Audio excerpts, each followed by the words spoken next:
नौकर से प्यार के चक्कर में वो अपने पति का कत्ल करवा देती है। फोटोज तस्वीरों में आप देख सकते हैं कि किस कदर वो खुश है, यानी सोनम अपने पति राजा रघुवंशी के साथ खुश नजर आ रही है। लेकिन ऐसा क्या हुआ जो उसने इतनी बड़ी प्लानिंग करी?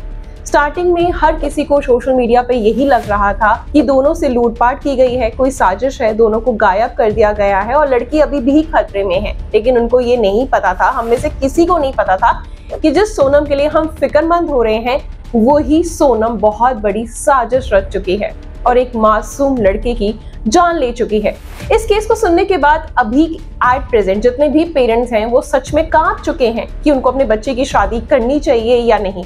आज के समय में अरेंज मैरिज हो या लव मैरिज, कोई भी सक्सेस नहीं हो रही है। सक्सेस रेट तो बहुत कम है, लेकिन मर्डर केस बहुत ज्यादा बढ़ रहे हैं। मतलब अगर आपको सामने वाला पसंद नहीं आता या आप किसी और से शादी करना चाहते हैं तो आप अपने हस्बैंड या वाइफ की सीधा जान ले लेते हैं। ऐसा लग रहा है कि एक नया ट्रेंड चल पड़ा है कि बस अगर आपको किसी और से प्यार होता है तो पहले वाली को डाइवोर्स, सेपरेशन कुछ नहीं, बस डायरेक्टली जान से मार दो। क्या है पूरा मामला? सोनम और राजा रघुवंशी का जो चीजें सामने आई हैं आज इस रिपोर्ट में हमको डिटेल्स के साथ बताने वाले हैं।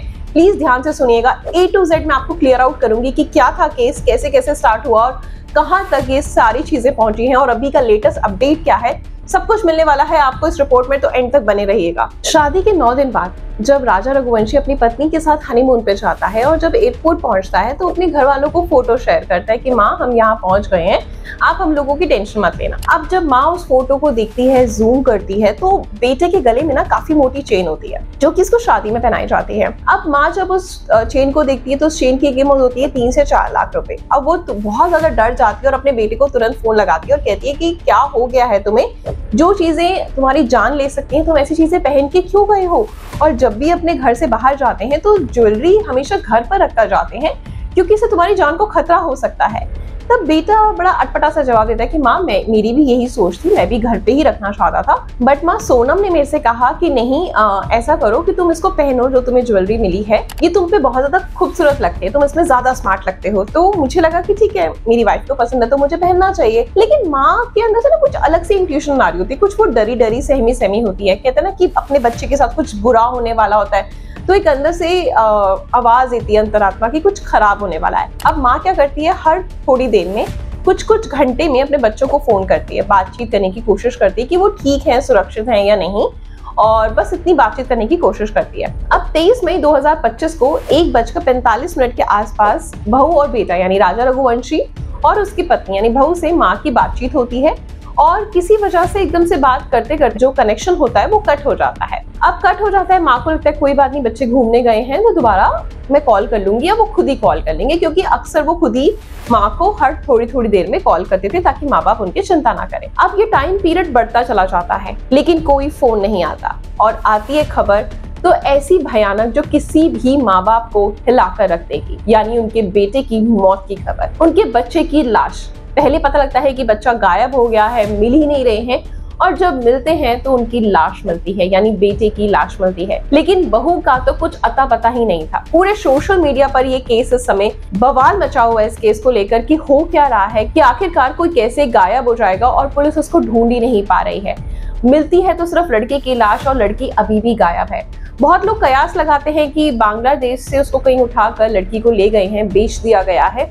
इस तरह के सब लोग अंदाजा लगा रहे होते हैं। अब जो लड़की का भाई होता है और जो लड़के का भाई होता है वो कोशिश करते हैं वहाँ की पुलिस से बात करने की, लेकिन वहाँ की पुलिस, कोई भी मेघालय की पुलिस मदद करने को तैयार ही नहीं हो रही होती। मामले को बहुत लाइटली ले रही होती है कि ठीक है वो मिल जाएंगे, यहीं कहीं गए होंगे, कुछ दिन और रुक जाइए, वो बच्चे तो है नहीं, दोनों ही नहीं मिल रहे तो आराम से मिल जाएंगे।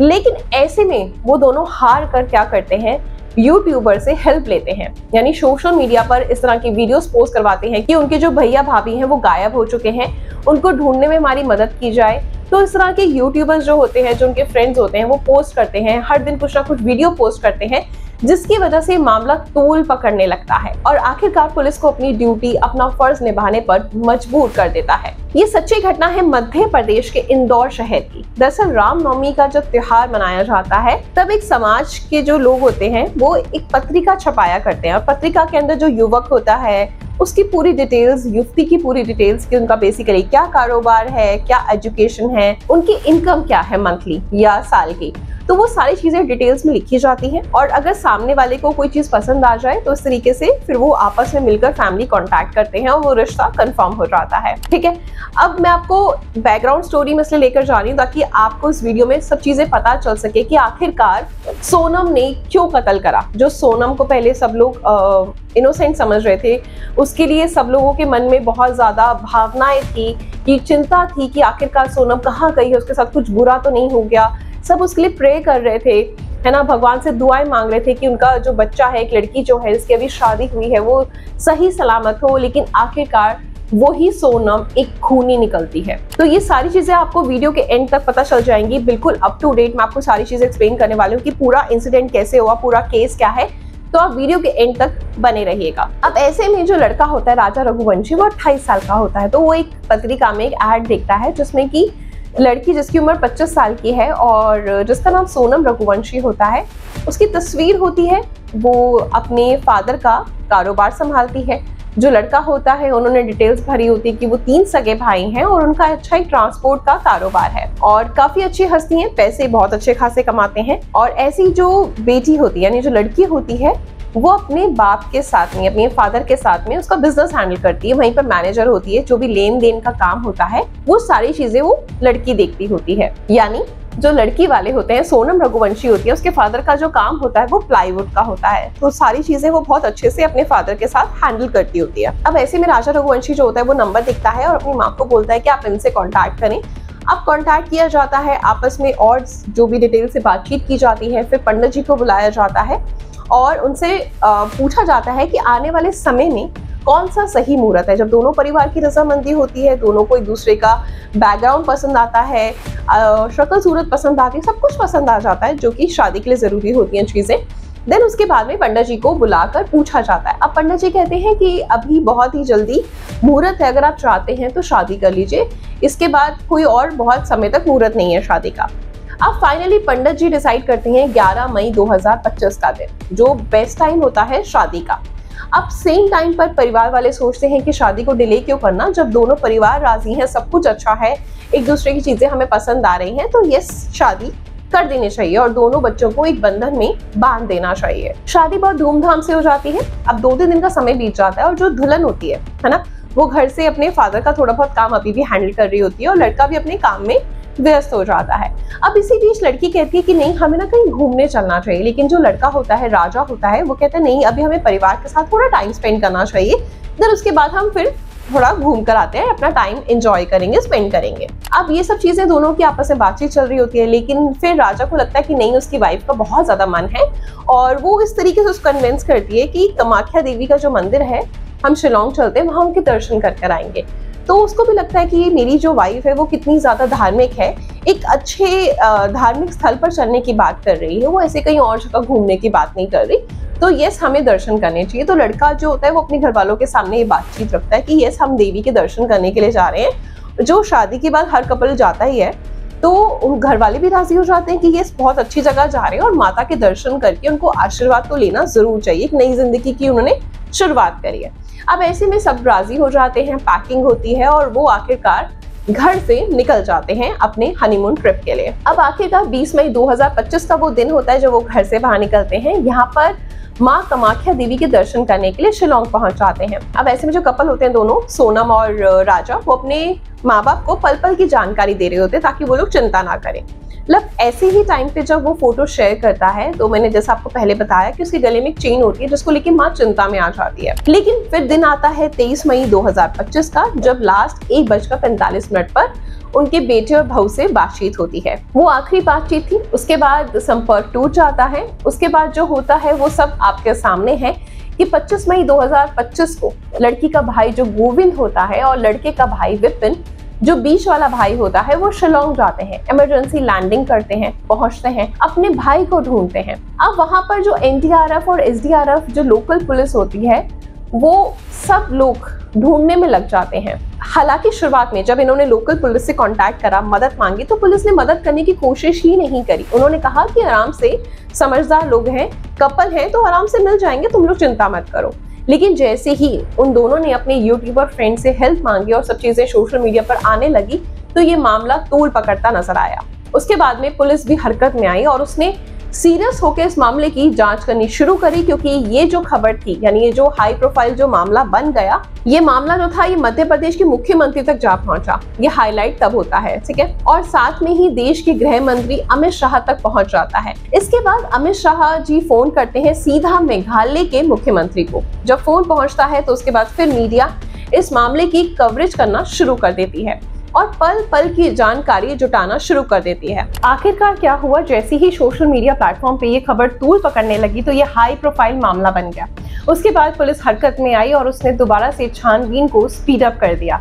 इसके बाद उसका रिजल्ट ये हुआ कि 23 मई 2025 को लड़का लड़की यानी राजा और सोनम गायब हुए थे और आखिरकार 2 जून को राजा रघुवंशी की लाश मिल जाती है। 2 जून 2025 को मेघालय प्रदेश के जिला पूर्वी खासी हिल्स में जो थाना लगता है सौरा, उसी के एक इलाका बोईसर डोंग, वहां पे गहरी खाई होती है और उस गहरी खाई के अंदर ही लाश मिलती है। लाश की जब शिनाख्त की जाती है तो उसके हाथों पे लिखा होता है टैटू, जिसमें राजा लिखा होता है, और उसके पास में जो कपड़े मिलते हैं उनसे पहचान होती है कि ये राजा रघुवंशी की लाश है। अब ये मामला और ज्यादा हाईलाइटेड इसलिए हो जाता है क्योंकि पास में ही एक लाल और काले रंग की जैकेट मिलती है जो डबल साइडेड होती है, यानी एक साइड से हल्का सफेद होती है, देन ब्लैक और रेड होती है अदर साइड से। अब ये अंदाजा लगाया जाता है कि जो ये जैकेट मिली है ये सोनम की है, यानी उसकी पत्नी जो सोनम रघुवंशी है उसकी है। अब ये मामला और ज्यादा हाईलाइटेड होने लगता है और सब लोग कयास लगाने लग जाते हैं कि बेसिकली ये किडनैप जो हुआ है लड़की का, वो बांग्लादेश से उठाकर उसे कहीं बेच दिया गया है। ऐसी स्थिति में पुलिस जब अपना काम कर रही होती है तो एसआईटी का गठन किया जाता है। अब जब एसआईटी अपना काम कर रही थी तो पुलिस को एक गाइड मिलता है जो बताता है कि यस, उन्होंने उस कपल को यानी सोनम और राजा रघुवंशी को वहां देखा था और वो उससे कुछ जानकारी भी लेना चाह रहे थे, लेकिन तभी उनके आसपास 3 आदमी जो थोड़े से अटपटे दिख रहे थे, मतलब कुछ उनसे खतरा उनको महसूस हो रहा था, तो वो उसके आसपास चक्कर लगाए जा रहे थे, इर्द गिर्द घूम रहे थे। तभी गाइड जो होता है वो उनसे बात करने की कोशिश करता है कि क्या उनको उसकी मदद चाहिए, यानी उन पति पत्नी को उस गाइड की मदद चाहिए उनसे बचने के लिए। लेकिन ऐसे में वो जो 3 लड़के होते हैं वो उनसे कुछ हिंदी में बातचीत कर रहे होते हैं, जो गाइड कहता है मैं समझ ही नहीं सका। अब बस पुलिस को यहीं से एक क्लू मिल जाता है। अब वो क्या करती है, उन 3 लोगों की तलाश करना शुरू करती है, यानी कि उस इलाके में जो भी सीसीटीवी कैमरे होते हैं उन्हें खंगालना शुरू करती है। खंगालने पर 4 मिनट 53 सेकंड की एक वीडियो उनको मिलती है जिसमें वो जो 3 लड़के हैं वहीं आसपास घूम रहे हैं, वो दंपति आपस में दूसरे से बात कर रहे हैं। एक ऑल्टो गाड़ी खड़ी है, उसमें जो पर्सन है वो बैठा हुआ है और उनको कंटिन्यूस देखे जा रहा है। वहीं पे ड्राइविंग सीट पे एक और आदमी बैठा हुआ है। अब पुलिस को यही सीसीटीवी फुटेज के बेसिस पर शक होना शुरू हो जाता है।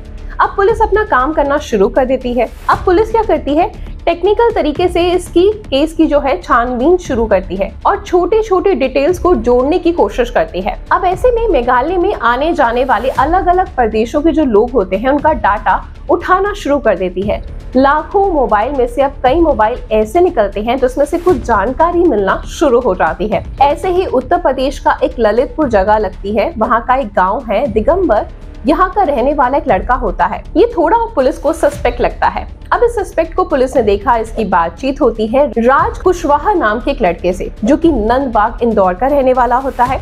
इसके संपर्क में था विशाल। ये तीनों आपस में कांटेक्ट में होते हैं, संपर्क में होते हैं। तभी पुलिस अपना काम करना शुरू कर देती है और आखिरकार इस केस में आगे बढ़ती है। आखिरकार राज कुशवाहा के बारे में ये पता चलता है कि राज कुशवाहा इंदौर में रहकर एक प्लाईवुड जो कंपनी है उसमें देवी सिंह की कंपनी होती है, उसी में ये एज अ नौकर काम करता होता है। और यहाँ पर से पता चलता है कि जो लड़की गायब हुई है यानी सोनम रघुवंशी, ये काफी टाइम से एक दूसरे के कांटेक्ट में है। दोनों के बीच में कई घंटों की लंबी बातचीत की डिटेल्स निकलती है, एसएमएस निकलते हैं, व्हाट्सएप चैट निकलकर सामने आती है। तो ऐसे में पता चलता है कि इन दोनों का आपस में अफेयर रहा होगा। अब ऐसे में ये दोनों एक दूसरे से कस्में खा लेते हैं, एक दूसरे के साथ रहने की, जीने मरने की। लेकिन इसी बीच में लड़की की शादी एक नई जगह यानी किसी और लड़के से यानी राजा रघुवंशी से फिक्स हो जाती है। अब लड़की अपने परिवार वालों के सामने मजबूर हो जाती है, उनको मनाने की कोशिश करती है, लेकिन जो जिससे प्यार करती है वो एक नौकर होता है। अब ऐसे में लड़की को पता है कि वो एक अच्छी वेल सेटल फैमिली से बिलोंग करती है, जो उसका रिश्ता किया जा रहा है वो और ज्यादा वेल सेटल फैमिली में किया जा रहा है। अब ऐसे में लड़की को पता होता है कि उसकी फैमिली वाले नहीं मानेंगे, तो यहीं पर उस नौकर के साथ मिलकर, यानी जो उसका बॉयफ्रेंड होता है, उसके साथ मिलकर एक ऐसी प्लानिंग सोचती है कि शादी के बाद कैसे हस्बैंड को रास्ते से हटाकर वो बाकी की जिंदगी अपने बॉयफ्रेंड के साथ स्पेंड करेगी। अब ऐसे में ये दोनों मिलकर 3 लड़कों को, यानी कि जो इस तरह की सुपारी लेते हैं मर्डर करने की, उनको हायर करते हैं। और उसके बाद में तभी ये शादी के बाद तुरंत 2-3 दिन बाद अपने पति को फोर्स करती है कि हमें हनीमून पर जाना है, और हनीमून भी फिक्स प्लेस होता है इसका कि हमें माँ के दर्शन करने हैं, माँ देवी कामाख्या के, तो हम शिलोंग चलते हैं। अब ऐसे में लड़के के परिवार वाले, जैसा कि मैंने आपको पहले बताया था कि देवी के दर्शन के लिए हर कोई एग्री हो जाता है, लड़की को भी कोई शक नहीं होता, वो भी सोचता है कि यस हनीमून पे जाना तो बनता ही है कपल्स का जो आफ्टर मैरिज। तो बस यही चीजें यहाँ से लाइन अप होना स्टार्ट हो जाती हैं और वो इसको लेकर पहुंच जाती है शिलोंग। इसके बाद क्या होता है, जब वो हनीमून पर जाते हैं तो 23 मई को जैसे ही वो अपने पेरेंट्स से बात करते हैं, जैसा कि अभी आपको थोड़ी देर पहले मैंने बताया, तो उनका फोन कट हो जाता है। अब पेरेंट्स सोचते हैं कि कुछ देर बाद, जैसा कि वो हर कुछ घंटे बाद अपने पेरेंट्स से बातचीत करते थे, तो वो करेंगे फोन, लेकिन उसके बाद उनका फोन स्विच ऑफ आता है। घर वाले कांटेक्ट करने की कोशिश करते हैं, पुलिस को भी खबर करते हैं, लेकिन पुलिस इसमें कोई भी योगदान नहीं देती है। लेकिन जैसे ही ये मीडिया में खबरें फैलती हैं, थोड़ी बहुत खबरें और ज्यादा बढ़ती हैं, ये मामला जब हाईलाइट होना स्टार्ट हो जाता है, तब पुलिस भी हरकत में आ जाती है। और ये जो घटना थी, अब ये देश की नहीं बल्कि विदेशों में भी इस घटनाक्रम की चर्चा शुरू हो जाती है। आखिरकार पुलिस अपना काम कर रही थी। पुलिस ने 8-9 जून की रात को मेघालय और इंदौर पुलिस से आपस में एक कंबाइंड ऑपरेशन चलाया। ऑपरेशन चलाने के बाद ललितपुर से आकाश लोधी को उठाया, इंदौर से राज कुशवाहा को उठाया, इंदौर से ही विशाल चौहान को उठाया और साथ ही मध्य प्रदेश के सागर से आनंद कुर्मी को उठाया। इधर पुलिस ने चारों लड़कों को हिरासत में लिया और इन सबके साथ साथ वो लड़की की भी लगातार तलाश कर रहे थे। लेकिन मेघालय और शिलोंग की वादियों में, घाटियों में उस लड़की का कोई अता पता नहीं था। लेकिन अब से यानी कुछ दिन पहले ही ऐसा होता है कि उस जगह से सैकड़ों किलोमीटर दूर बनारस गोरखपुर हाईवे पर, जो एक जिला गाजीपुर लगता है, थाना उसका नंदगंज लगता है और इलाका लगता है अंकुशपुर में ही एक ढाबा होता है, जहां पर रात के 1:30 बजे एक लड़की वहां पर आती है, चाय पीने की बात करती है, कहती है उसे भूख लगी है, जिसने काले रंग की टी शर्ट पहनी होती है, काले रंग की पैंट पहनी होती है, बड़ी ही बदहवास हालत में बैठी होती है, उसके बाल पूरे बिखरे होते हैं। तो ऐसे में जो ढाबे वाला होता है वो उस लड़की को देखकर थोड़ा परेशान होता है, उससे बात करने की कोशिश करता है, लेकिन उसको लगता है कि ये कुछ परेशान है, तो ऐसे में वो तुरंत पुलिस को कॉल करता है। पुलिस वहां पर आती है और उसे वहां से गिरफ्तार यानी उस लड़की को अपनी हिरासत में ले लेती है। लेकिन पुलिस के आने से पहले उसको फोन, वो लड़की जो होती है फोन मांगती है और अपने घर वालों से बातचीत करने के लिए कहती है और उनसे मदद मांगने की कोशिश करती है। अब ऐसे में जब लड़की अपने भाई से बात करती है, अपने घर वालों से बात करती है, तो वो बताती है कि वो यहाँ पर है। तो घर वालों को यकीन ही नहीं होता, क्योंकि वो शिलोंग से कम 1100 किलोमीटर दूर वहां पर उनको मिलती है। अब जो उसका भाई होता है गोविंद कहता है वीडियो कॉल करो, मैं वीडियो कॉल पे तुम मुझे दिखाओ कि तुम एग्जैक्ट कहाँ पर हो। और तभी ढाबे वाला और जो उसका भाई होता है वो दोनों ही इंदौर पुलिस को कॉन्टैक्ट करते हैं। इंदौर पुलिस ने गाजीपुर की पुलिस से कॉन्टैक्ट करा और ये कॉन्टैक्ट होने के बाद आखिरकार पुलिस इस मामले की जांच पड़ताल में जुट जाती है। यहाँ पर पुलिस जब मौके पर पहुंचती है तो लड़की जब अपने भाई से बातचीत कर रही होती है तो बात करते करते बेहोश हो जाती है। अब जैसे ही 3 बजे उसको वहां से पुलिस स्टेशन लेके जाया जाता है, फिर वहाँ पे SHO साहब मिलते हैं, वो उसको कहते हैं कि अस्पताल लेके जाए, उसकी पूरी मेडिकल जांच कराई जाती है। वो बेहोशी की हालत में होती है, उसकी पूरी जांच जब सारी चीजें सामने आती है तो पुलिस को तो पहले से ही पता था, फिर उससे पूछताछ करना शुरू करती है, क्योंकि उनके पास पूरी चैट थी, कॉल हिस्ट्री थी कि उसका जो अफेयर चल रहा था एक राज पर्सन जो नौकर होता है उससे चल रहा था, एक राज शख्स है जिसके साथ उसका अफेयर चल रहा था। लेकिन ऐसे में जब ये सारी चीजें पुलिस उस लड़की के सामने रखती है, सोनम के सामने, तो वो एक नई स्टोरी क्रिएट करती है, जैसे कि हर मुजरिम करता है। कोई भी ये नहीं कहता कि हाँ जी मैंने कत्ल किया है या मैंने ही मारा है, ऐसे किया है वैसे किया है, बट ऑब्वियसली कि पहले वो अपने आप को बचाने की कोशिश करता है। तो सोनम भी अभी यही कर रही है, एक स्टोरी सुना रही है कि उसको कुछ नहीं पता, वो कैसे बेहोश हुई, उसको कैसे इतनी दूर लाया गया, वो ये सब स्टोरी क्रिएट कर रही है। फिलहाल इस केस में जो भी कातिल हैं वो सारे गिरफ्त में हैं, लेकिन अभी सबका किरदार सामने आना बाकी है कि किसने कौन इसका मुखिया है, सोनम मुखिया है या फिर जो उसका बॉयफ्रेंड है वो इस केस का पूरा मुखिया है, कैसे प्लानिंग हुई। लेकिन राजा रघुवंशी को हर तरफ से चाकुओं से या किसी धारदार हथियार से मारा गया है, फ्रंट से, बैक से, साइड से। और उसकी चेन जो पहनाने का पर्पस था सोनम का वो यही था कि लूटपाट का मामला लगे, जब भी कोई इसे देखे और वो ऐसे एक्टिंग करेगी कि वो कहीं से आ गई है एकदम ऑल ऑफ सडन। उसको भी इसी तरीके से उसके साथ रखा गया था, बंदी बना के रखा गया था, जिस तरह की वो स्टोरी सुना रही है। लेकिन पुलिस के सामने सारे सबूत हैं, बस थर्ड डिग्री पुलिस ने अपनानी है, क्योंकि थर्ड डिग्री जब पुलिस अपनाती है, किसी के साथ भी करती है, तो मुर्दे भी बोलने लगते हैं। ये तो सिर्फ एक लड़की है, क्यों नहीं बोलेगी।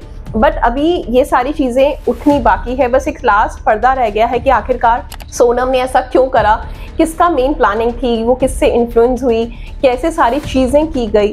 तो वो एक पूरी स्टोरी जो है सामने आना बाकी है सोनम की जुबानी।